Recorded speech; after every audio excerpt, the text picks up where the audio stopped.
é imprescindível, como digo, ollar Castelao de un xeito unitario.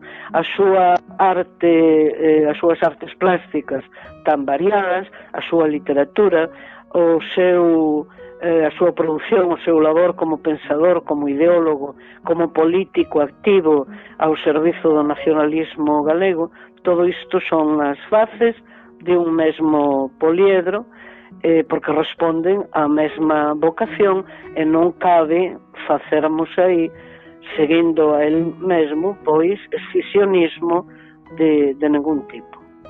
A chamada autonomía que hoxe instaurada somente foi posible grazas aos ímprobos esforzos de Castelao xa no exilio por resgatar das Cortes da República o texto do Estatuto plebiscitado e aprobado masivamente o 28 de xuño de 1936.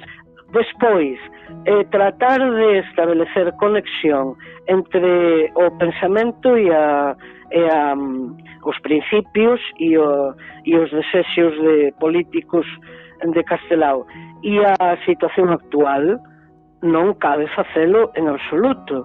A ferida aberta no 36, un podcast de Nuria López.